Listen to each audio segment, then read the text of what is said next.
ಮಾಜಿ ಪ್ರಧಾನಿ ಎಚ್.ಡಿ. ದೇವೇಗೌಡರ ಧರ್ಮಪತ್ನಿ ಶ್ರೀಮತಿ ಚೆನ್ನಮ್ಮ ಅವರ ಪಾರ್ಥಿವ ಶರೀರವನ್ನ ಬೆಂಗಳೂರಿನ ಪದ್ಮನಾಭನಗರದಲ್ಲಿರೋ ನಿವಾಸದಲ್ಲಿ ಸಾರ್ವಜನಿಕರ ಅಂತಿಮ ದರ್ಶನಕ್ಕೆ ಇರಿಸಲಾಗಿತ್ತು. ಕುಟುಂಬ ಸದಸ್ಯರು ಧಾರ್ಮಿಕ ವಿಧಿವಿಧಾನಗಳೊಂದಿಗೆ ಪೂಜೆಯನ್ನ ನೆರವೇರಿಸಿದ್ರು. ಪೂಜೆ ಬಳಿಕ ಮೊದಲು ಕುಟುಂಬದ ಆಪ್ತರು ಹಾಗೂ ಬಂಧು ಬಳಗಕ್ಕೆ ಅಂತಿಮ ದರ್ಶನದ ಅವಕಾಶವನ್ನ ಕಲ್ಪಿಸಲಾಗಿತ್ತು. ಆನಂತರ ಸಾರ್ವಜನಿಕರು ಪಾರ್ಥಿವ ಶರೀರದ ಅಂತಿಮ ದರ್ಶನ ಪಡೆದುಕೊಂಡು ಶ್ರದ್ಧಾಂಜಲಿಯನ್ನ ಸಲ್ಲಿಸಿದ್ದಾರೆ.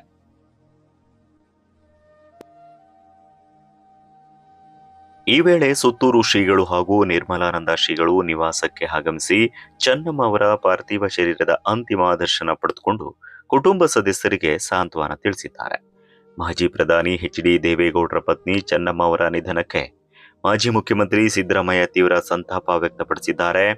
ಮೊದಲಿಗೆ ಎಕ್ಸ್ ಜಾಲತಾಣದ ಮೂಲಕ ಭಾವುಕ ಸಂದೇಶವನ್ನ ಹಂಚಿಕೊಂಡಿದ್ದ ಅವರು ಬಳಿಕ ಪದ್ಮನಾಭನಗರದ ನಿವಾಸಕ್ಕೆ ಭೇಟಿ ನೀಡಿ ಪಾರ್ಥಿವ ಶರೀರದ ಅಂತಿಮ ದರ್ಶನ ಪಡೆದುಕೊಂಡಿದ್ದಾರೆ. ಇಳಿ ವಯಸ್ಸಿನಲ್ಲಿ ಜೀವನ ಸಂಗಾತಿಯನ್ನ ಕಳೆದುಕೊಂಡು ಶೋಕದಲ್ಲಿದ್ದ ದೇವೇಗೌಡರ ಕೈ ಹಿಡಿದು ಸಾಂತ್ವನ ಹೇಳಿದ ಮಾಜಿ ಮುಖ್ಯಮಂತ್ರಿ ಕೇಂದ್ರ ಸಚಿವ ಎಚ್.ಡಿ. ಕುಮಾರಸ್ವಾಮಿ ಹಾಗೂ ಎಚ್.ಡಿ. ರೇವಣ್ಣ ಅವರಿಗೂ ಧೈರ್ಯವನ್ನ ತುಂಬಿದ್ದಾರೆ. ರಾಜಕೀಯ ಭಿನ್ನಾಭಿಪ್ರಾಯಗಳನ್ನು ಬದಿಗಿಟ್ಟು ಮಾನವೀಯತೆ ಮೆರೆದ ಈ ಕ್ಷಣ ಎಲ್ಲರ ಗಮನ ಸೆಳೆದಿದೆ.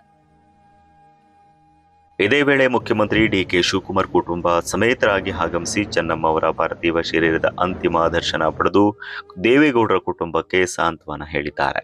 ಕೇಂದ್ರ ಸಚಿವ ವಿ. ಸೋಮಣ್ಣ, ಎಚ್.ಸಿ. ಮಹದೇವಪ್ಪ, ಕೃಷ್ಣ ಬೈರೇಗೌಡ, ಕೆಪಿಸಿಸಿ ಅಧ್ಯಕ್ಷ ಬಿ.ಕೆ.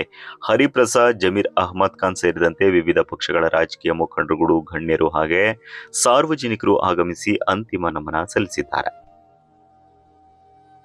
ಚೆನ್ನಮ್ಮ ಅವರ ನಿಧನದಿಂದ ದೇವೇಗೌಡರ ಕುಟುಂಬದಲ್ಲಿ ಶೋಕದ ವಾತಾವರಣ ನಿರ್ಮಾಣವಾಗಿದ್ದು, ರಾಜ್ಯದ ವಿವಿಧ ಭಾಗಗಳಿಂದ ಜನರು ಹಾಗೂ ರಾಜಕೀಯ ನಾಯಕರುಗಳು ಅಂತಿಮ ದರ್ಶನ ಪಡೆದು ಕುಟುಂಬಕ್ಕೆ ಸಾಂತ್ವನವನ್ನ ಹೇಳ್ತಿದ್ದಾರೆ.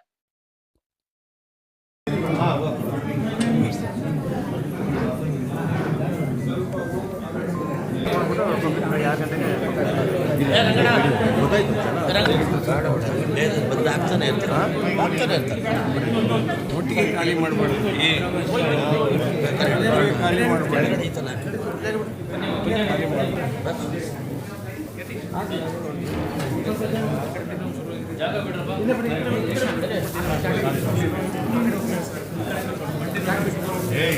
ಸ್ವಲ್ಪನೇ ತೆಗೀರಿ. ಯಾರಿದ್ದಾರೆ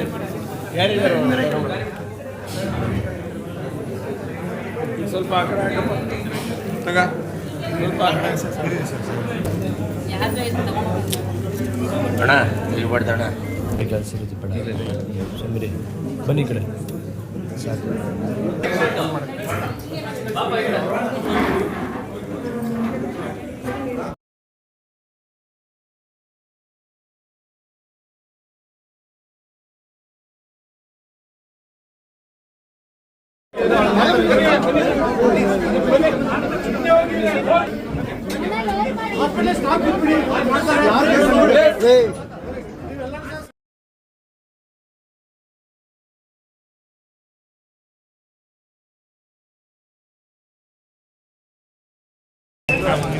ಸರ್ ಬರ ನಾನು ಪಾಯಿಂಟ್ಸ್ ಕೇಳಿಸ್ಕೊತೀನಿ. ಬೇಕಾದ್ರೆ ಪ್ರಸಾದ್ ವಿಶಾಲ್ ತಗೊಳ್ಳೋ ಗಡಿ